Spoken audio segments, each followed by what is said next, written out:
Welcome, everybody, to another week of Wealth Wisdom, where we're helping you build wealth and legacy. Companies are like an organism trying to survive. It's always a risk when you're investing in a company that's purely tied to someone's brand. 45% of Americans have gone into debt for a Disney trip.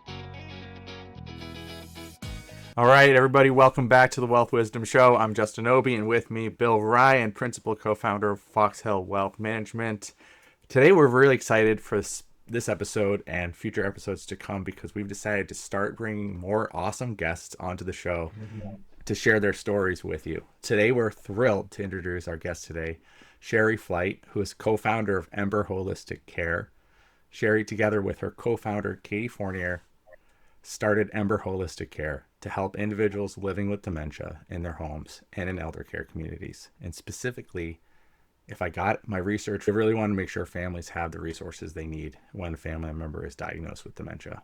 Today, we're going to get into her journey and share the wisdom she's gained along with everything else about elderly care. So I think hopefully you guys enjoy this episode, and we'll get into it right now. Welcome to the show, Shari. Thank you. And your research was right. Yeah, just kick off. Like, how did you end up getting into this space, but also I'm interested to hear why you started a company built upon it. Yeah, so I actually went to college for my business degree because I was going to open a hair salon, but I had a great uncle who was diagnosed with Alzheimer's. It was really the first exposure I ever had to it. Knew the basics of what everyone knows of the memory loss piece of it, really didn't know anything else. And I assisted in moving him from his apartment to a memory care, and I had never been in a memory care community before, and it just rocked my world. I always say there's two types of people. When we moved him in, my cousin helped me as well. He was like a year younger, and there's aunts and uncles there too.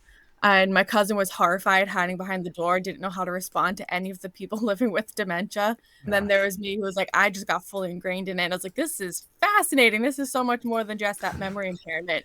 So I totally switched my major, got my undergrad in psych, went back for my master's in gerontology, just went full force in it. And then I think it was my junior year of college, I was looking for a job just to help pay for books and stuff in college, and ended up working in an assisted living, so a traditional one where there was a traditional side for people who didn't have a memory impairment, and then there's also a memory care floor.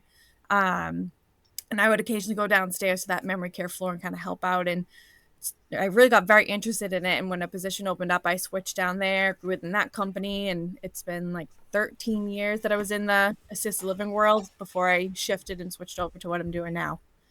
Wow. Yes. Wow. Yeah. I like it because I got the personal side of it where I've been touched by it in my own family. And then I also now obviously have the professional side of it too. Yeah, that's incredible. So when did you guys start the business? We're really smart and we started during COVID. It was the very beginning of COVID. But we started right before COVID hit. So Katie and I met in, actually full circle, the community that Katie and I met in is the building that my uncle actually moved into when I first learned about it, and I ended up working in that community, which was really cool. But she was the resident care director, so that position oversees all the nurses and the aides in the building, and then I was doing the activities. And we both realized that we had a similar passion for not only helping the person with dementia, but also making sure that the caregiver is getting just as much care, because oftentimes someone's diagnosed and they're just left to figure that out by themselves. So she and I met there. It was probably, I think it's like early 2019 where we started to really come together with the ideas. And then 2020 is when we got the LLC. It's been a slow grow just because we're both working 9 to 5s while we grow it. But it's been the last couple of years, it's been really picking up, and people are starting to realize there's more resources out there to help with that journey. Wow. Yeah, that must have been really hard starting it during COVID. Congratulations, though. That's impressive. Plenty of time to get all the background stuff done. So... Yeah, I was going to say that can be it's almost sometimes can be helpful, like starting it in like a slower time and working through all those little issues. So that way they don't become big issues, right? Exactly. You're going full. Exactly. I actually got COVID early on because, again, in a memory care, they don't quite understand hygiene and washing your hands and what COVID is. So I got it pretty early on, and I think I banged out like 10 of our PowerPoints that we now have just from being home and being sick and all the precautions you had to take. So I was like, all right. Yeah. Gotta look at the positives. So what do you do like on a day-to-day in the business? Are you consulting with families mostly, like so giving them support and education and how to do this, or are you in home with them? Both. Okay. So Okay. on the family side of things, so we've had families who are like, my mom's good. I don't necessarily need support for her, but I need support for me.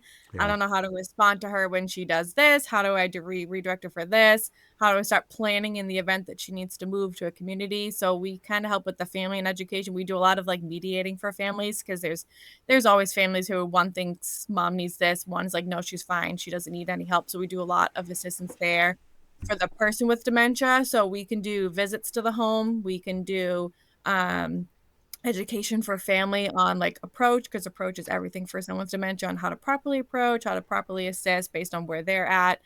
And then on the community side of things, we do dementia boot camps. Like we're running one right now in a nursing home where we're putting their entire staff through an 8-week boot camp to try and get them like up and trained with some of the, because a lot of Wow. companies will do like the online trainings where like they sit and click and go through stuff. So trying to like be there, it's interactive, get them involved, use real life examples from their building. So we do a lot of trainings in communities and for larger companies like the Mass Alla, who oversees all the assisted livings. We do trainings for them for all the assisted living. So trying to just branch out in all different areas for caregivers, both professional and personal. Wow. Yeah, I Wow, imagine I think that. Oh, sorry. No, go Bill. No, I was just gonna say, I bet you that's so crucial because some of those online training and stuff like that, not being able to interact with like other caregivers and stuff, and Yes. talk about, hey, this was my experience in certain situations. I just imagine that is so crucial because Mm-hmm. there's so many nuances that go on, Yeah. with that, and so that I I imagine that completely, is, I was just going to say that. That must yeah. be, I would be completely, if a family member was diagnosed with dementia Mm-hmm. or Alzheimer's, I don't know what to do. Yep. Good. Most people are. Our goal would be ideally, it's just hard to get in, but get into neurology offices and honestly primary care physician offices. So if someone's Mm. diagnosed, they can say, all right, here are some resources outside of when you leave here. Because oftentimes, especially in the primary care office, they don't get that referral usually. And they're usually diagnosed with just dementia, which dementia itself is just a symptom. It's not an actual disease. So there's something causing that dementia. So they really should be sent to a neurologist for further testing. But that doesn't really happen, unfortunately. So that's where we would love to kind of come into play and say, okay, here's what your next steps need to look like. Whether you go with us or not, we try to still give a direction of where they should go next. Can you say that again? You said dementia is not a disease, it's a diagnosis? Is that? Yes. So everyone gets very confused by that. So the best way I ever heard it explained is if you have a fever and you go to the doctor's office, they're not going to diagnose you with the fever and send you on your way. There's something causing that fever, like flu, COVID. So dementia is like the Oh, fever I in that see. example, Got it. where dementia is just the symptoms of like the memory impairment, loss of initiative, all those things. Something's causing it. Like Alzheimer's is the disease causing the dementia. Does that I make see. sense? Okay. Yep. Yeah. Yep, yep, yep. Everyone is very confused by that, but a lot of people are just diagnosed with dementia when they shouldn't be. They should be diagnosed with what's causing the dementia. Interesting. So Wow. we still need to do more. Yeah. Wow. Yeah. Yeah, I've never So- thought of it that way. So that's really, I always obviously knew it was some type of brain degeneration of some, Yeah. some kind. I just never thought of it that way. So that's interesting. Yeah. Yeah, me too. I always thought dementia was different from. I actually thought it was a different thing from Alzheimer's. I was going to get into that, but that's. A lot of Thank you people for do. clarifying that. Yeah. Yeah. Wow. So what I guess what is the big learnings? I want to dive into a lot of different things here, but just talking about the business as a whole, like as you started it, what was like the biggest thing you guys, like some hurdles that you were like had to get over as you started the business and what you've learned so far, just from a business standpoint, and then Yeah. can dive into the other pieces. Yes, hurdle. I would say it's getting people to trust us. A lot of, 'cause especially trying to get into the companies. A lot of companies, they already have their ways of doing things with their trainings, but whether it's new hires, whether it's the monthly trainings that they're required to do by the state, they already have like their way. So it's trying to allow us to come in and just be another presenter. Thankfully, Katie and I have come from that background, so we have the leg to stand on where, we've been there. We know that they don't want to listen to you guys. They listen to you all day long. So bringing in like a fresh person for them to listen to that sometimes is third party, beneficial. Yeah, so we've been, let's say within this last year, we've been a little bit more successful with that because we've been in the industry for a while. People know us. They now see what we're doing. So that I think has been really the biggest hurdle, just getting people to allow us to just have like that one presentation, and then they're like, all right, this is pretty good. Mm-hmm. Yeah. So just building trust. Was there did you just from a structure for anyone listening who's interested in starting a business? I think there could be two interested parties here, but it's like, how did you guys structure it? Is it just an LLC, Yep, S corp, LLC. Just an LLC LLC. partnership? And then did you guys have to fund it? Did you have to take on investors, or was it just quick, easy? No, we didn't want to do investors. We wanted to just be the two of us. So we both put a certain amount in and then just built it from there. And eventually we pay ourselves back. That's awesome. Yes. Simple, ready to go. Mm-hmm. Okay, cool. And so as you started it, like what was the first way you got clients? Just like how did you get that first client? Yes, so that was everything we've done is word of mouth. We've not paid for any advertising or anything. And a previous assistant of mine from one building moved to a traditional assisted living that's half independent, half traditional. And it's common that you will see in a traditional assisted living, there's usually a lot of people in there that have dementia, but they're still independent and safe to be on their own.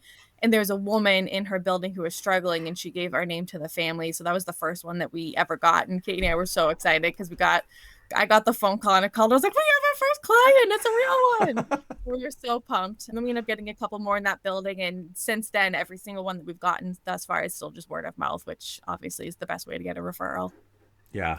Was that when it became real? When you and Katie were like, this is something we're really doing?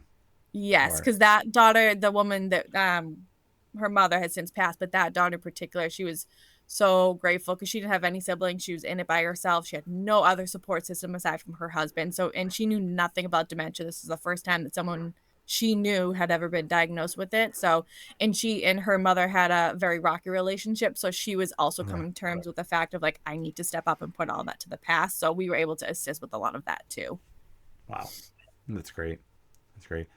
Bill and I, we've talked about it numerous times on the show about how in retirement, Bill talks to clients all day long about retirement planning, what you need to be saving in case the worst happens.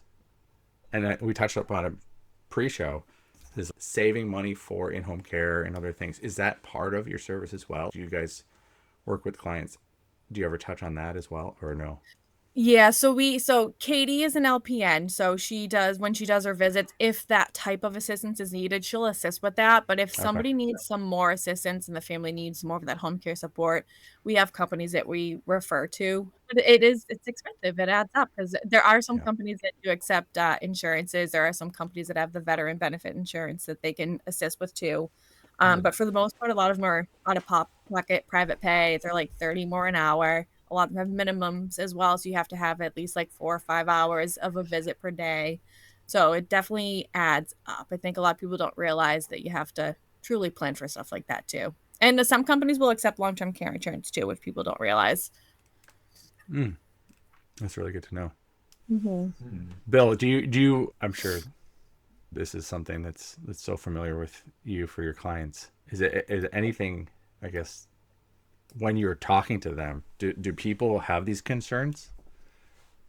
Oh yeah. Obviously, anytime any long-term care event, whether it's dementia or otherwise, is massive costs involved. Yeah, it can be very detrimental. Fortunately or not, right? A lot of times, at least in my case, right, a lot of my clients people who have had it have passed away before it's really become a financial detriment, right, to the other spouse. But if it had kept up, right, it essentially can bankrupt you of your assets. If I want to say that the average long-term care event, I think when I started in the industry, was around 2.5 years. I think that number has gone up. Sure, you can just chime in, but so it was 2.5 years of living with a disease like this. With some type of long-term care where they struggled with one of the faculties of life and stuff like that, whether it's like dressing, eating on their own, going to the bathroom, had other mental issues, things like that. I want to say that's gone up though, just due to obviously medical advances and Yeah. things along those lines. And I want to say that it was about a third of people had a long-term care event in their life.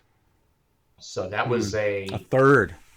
a third of people. I want to say about 60 to 70% of people die on their feet, quote unquote. But yeah, like a third of people have that. I don't. And again, this was a long time ago. That I'm quoting these stats from.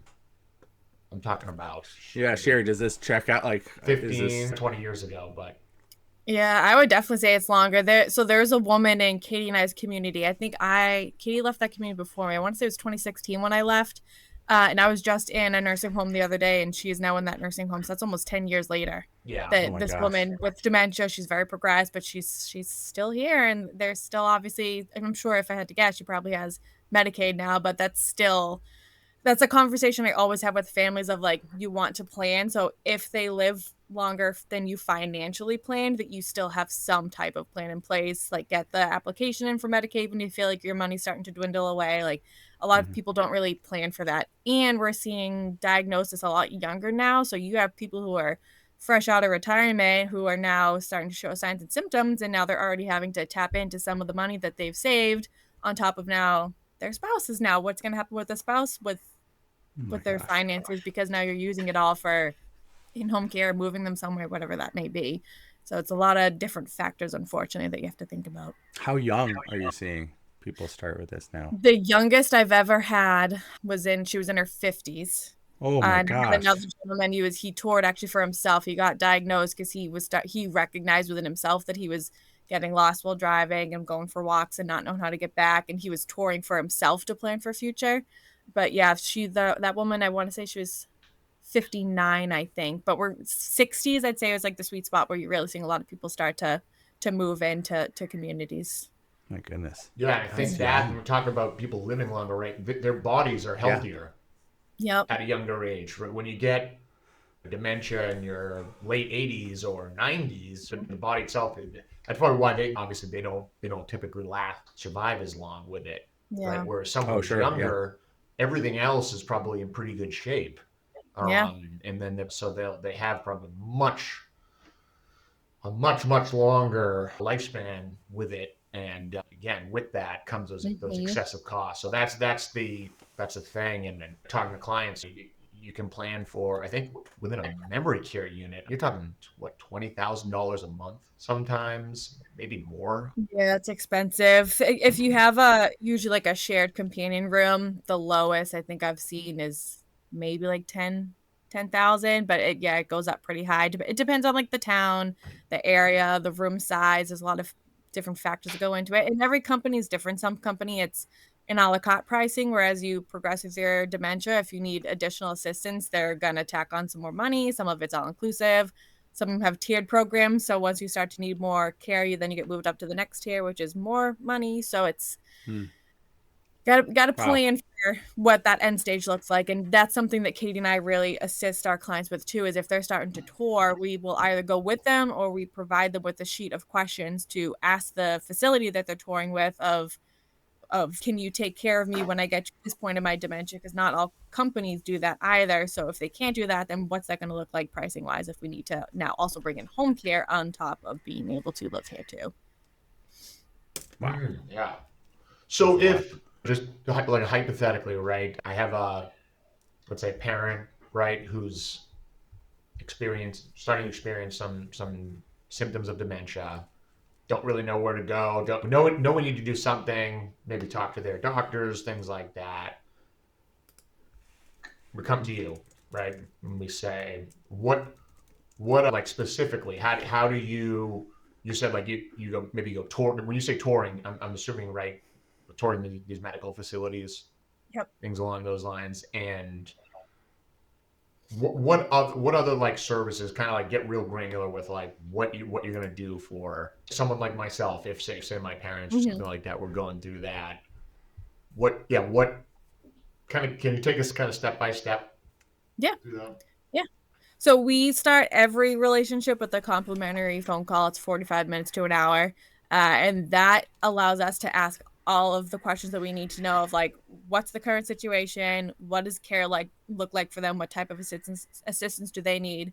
What type of assistance do you need? And then we try and figure out like, what is your goal and your next steps? Are they staying home? Are you looking at home care? Are you looking more towards like, I cannot safely keep them here, or I don't have the support or the finances to keep them here? Mm-hmm. And now you're looking elsewhere. So we try to really dive deep to see where you and the person with dementia need support.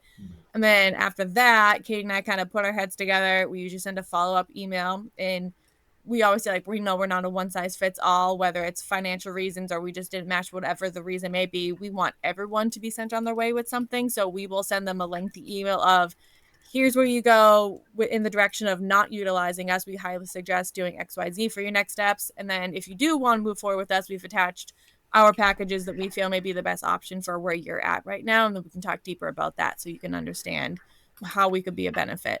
And then if you were someone who was looking for a community, then we would ask, what location are you looking in? What do your finances look like? And we will do the legwork to try and understand and see what's going to be the best fit for you. And then that's where you can decide if you want us to come for a tour or not, or if you want us to just give you that sheet that just gives you things to look for, ask for, anything like that. That's great. And when going on a tour, so are you, obviously you go to one of these, you bring a parent, some of them present probably very nice, others maybe not so much. But what are you doing? We walk into an office, start to maybe discuss. Do you sit in on that meeting with, I'm not even sure, the administrator? Yeah, the person who kind of helping the admitting process. And are things that are you asking questions on behalf as that? A little bit of both. So it's usually a sales director. So you'll sit with them and they'll tell you all the bells and whistles that the building has, answer any questions that you have. Similar to what we do, they'll kind of learn the background of what you're looking for. We'll sit more in the background so the family can kind of steer that ship. And then if there's questions that they're not asking that we know are going to be beneficial, of like, if my loved one progresses to the point of needing like complete hands-on care, like can you use a Hoyer lift, which is a lift that helps someone get from like a bed to a chair because they can no longer get up anymore, because some companies do that, some don't. And families don't know to ask questions like that. And if you can do it, is that extra money? What does that look like? And if you can't do it, so what's going to happen when my loved one needs that? So we'll chime in for the questions that person's not going to know how to ask. But then also we try to prep them beforehand of like, when you're walking through, make sure you're looking at like, how are the staff engaging with the residents? Do the residents look like they're being taken well cared of? Are they engaged? Are they interacting with you? So there's stuff that you want to look for, because it could be the most beautiful building in the world, but the care could be awful, and vice versa. There's buildings where they definitely need a facelift, but the staff is absolutely amazing. So there's stuff that you have to look at and really pay attention to when you're on those tours that you would not know to do if you're not from the industry truly or have not been through it.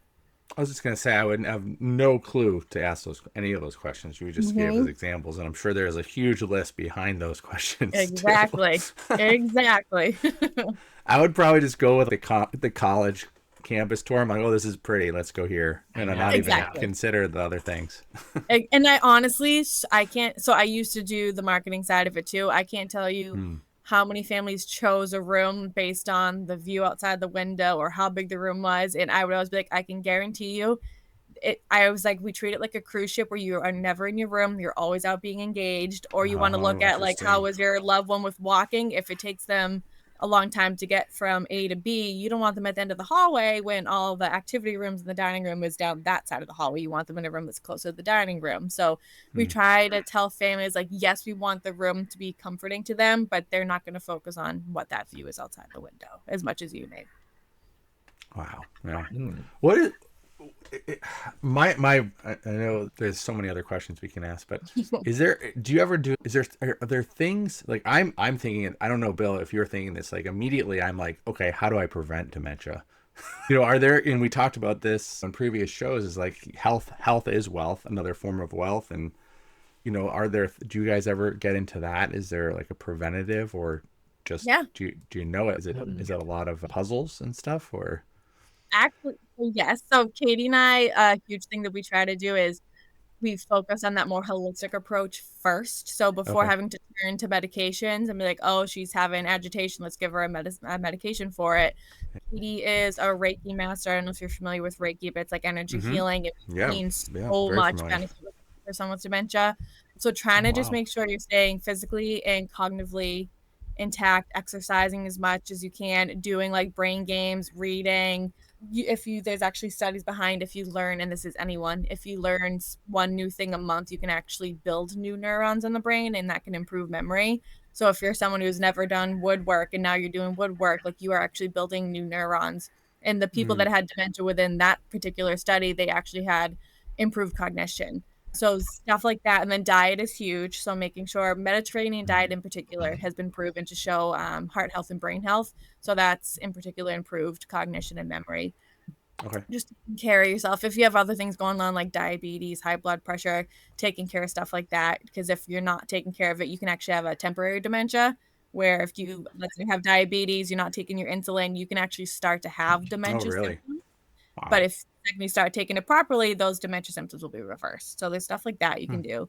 And something I've actually been learning more about recently, which is fascinating. Have you heard of red light therapy? Oh, yeah. Yes. Yep. No, yeah. I So think red Bill light has therapy, a red light. Yeah. yes, Don't- I actually want to get one for myself because I have 2 kids and I always feel like I have dementia. But I got red 4, light- so I'm yeah, my brain's done, but yeah. You can be wearing that all day then. yeah. That The is red light. helping. So they've actually noticed that it's promoting new neuron growth. It's because it goes right to the skull. That light penetrates straight to Ah. the skull. It's improving some of the damaged cells. It's creating new cells. People are having better sleep, better cognition. So it's not going to stop it. It's not going to reverse it. But it's just one of those things that you can do that's not taking medication that can actually slow down that progression and kind of improve things a little bit too. Mm. There's so many What? different things like that. That's so fascinating. Yeah. Yeah.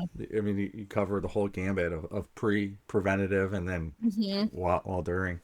How do you I just mentioned wealth and health, and how do you, just curious, how do you personally define wealth? And has that changed over time throughout your career? Or Definitely changed. I would have looked at wealth as strictly just financial, but now, like yeah. having a family, growing within the industry, I just look at it as like overall, like emotional wealth, spiritual wealth, and like how are you filling your cup in every single department? I would say if you're Mm. empty in one department because you're not focusing on the emotional side of things, then you're definitely not wealthy in that department. So just trying to figure out what fills your cup in all those different departments to feel wealthy overall. Yeah. That's great. Bill, would you agree or? Oh yeah, nice to have money in the bank, but it's not Mhm. if you can't you can't participate in activities with friends and family and things like that.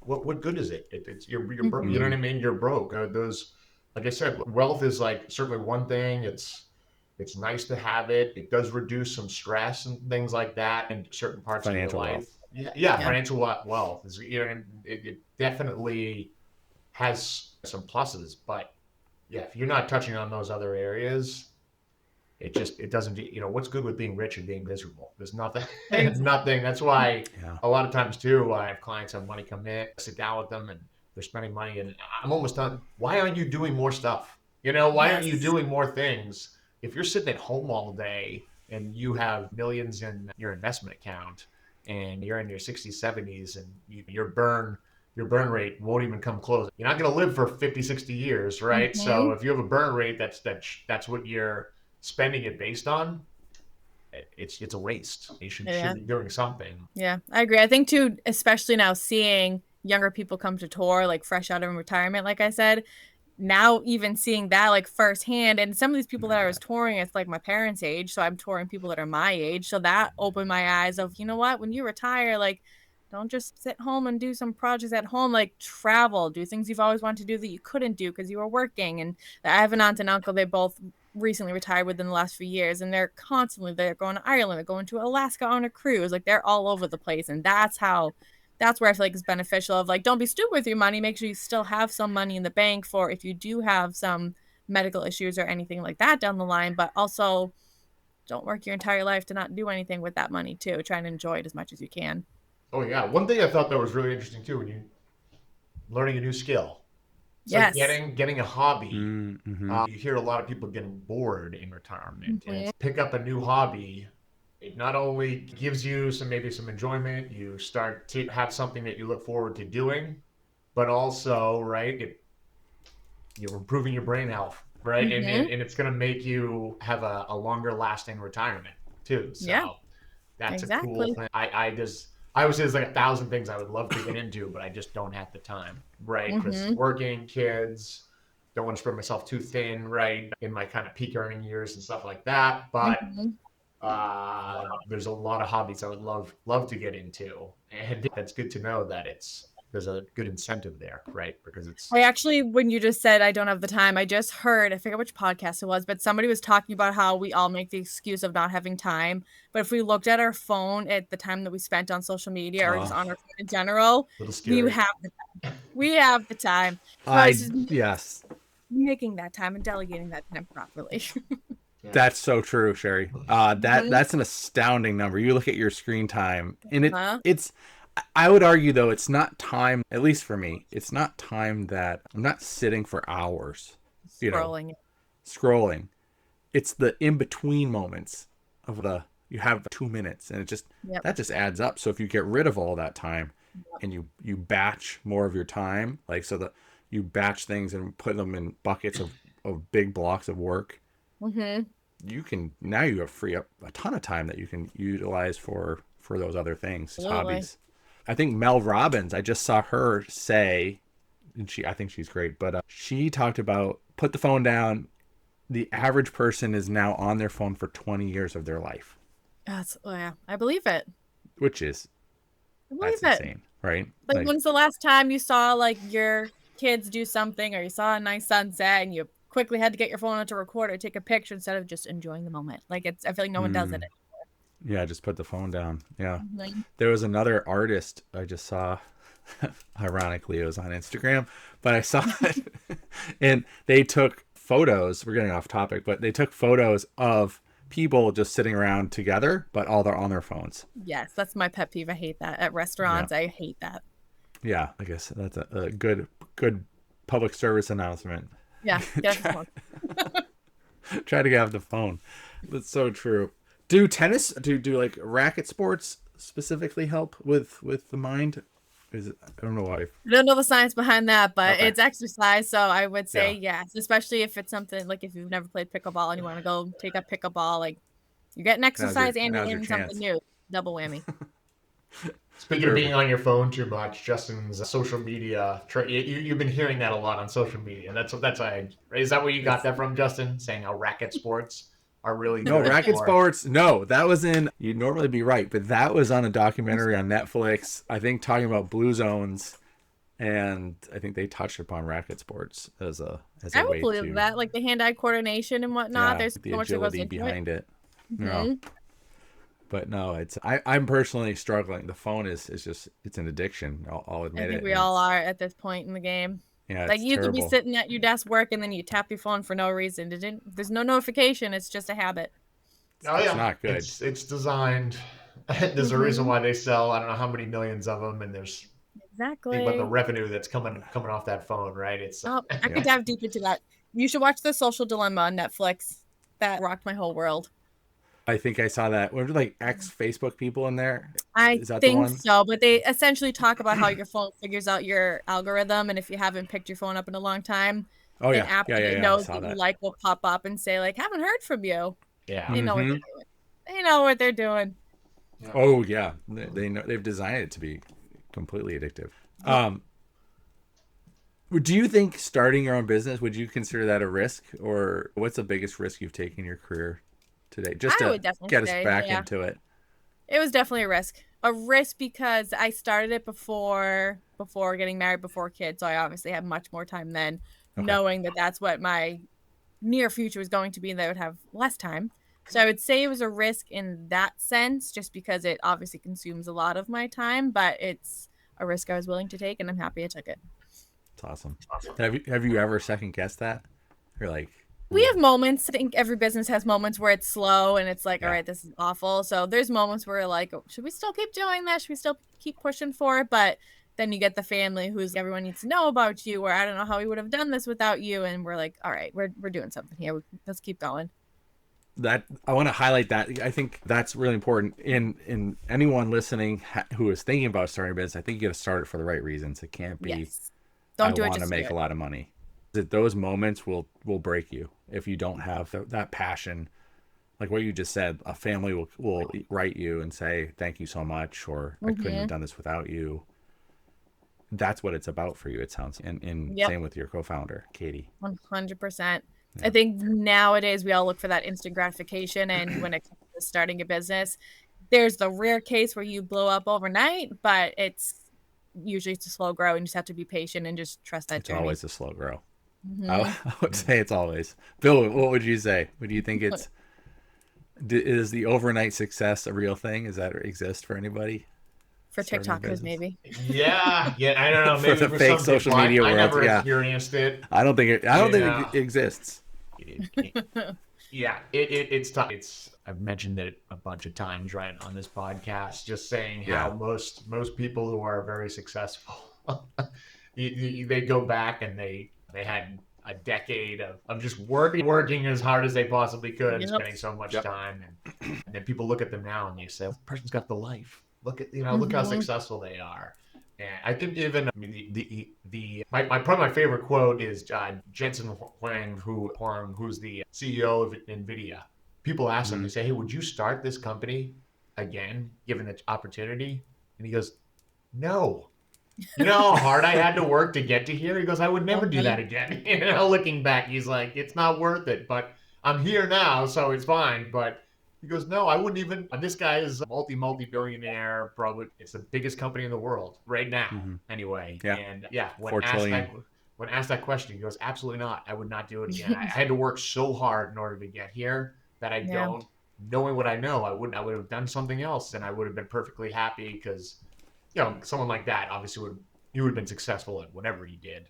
But it would have been a much easier life. One thing, too, I wouldn't ask, too, is how's the business evolved? Like, when you first got into it, were you thinking, oh, we're just going to be this advocate for families and caretakers? Or did you see the whole time, hey, we can work with them. We can also provide training to facilities and things like that. How has it evolved from where you first were to now? Services. Yeah. So when we first started, I don't even remember how many different things we had when we first started for options, but we were like, we're going to do all of these things. There's like 20 different things we were going to offer.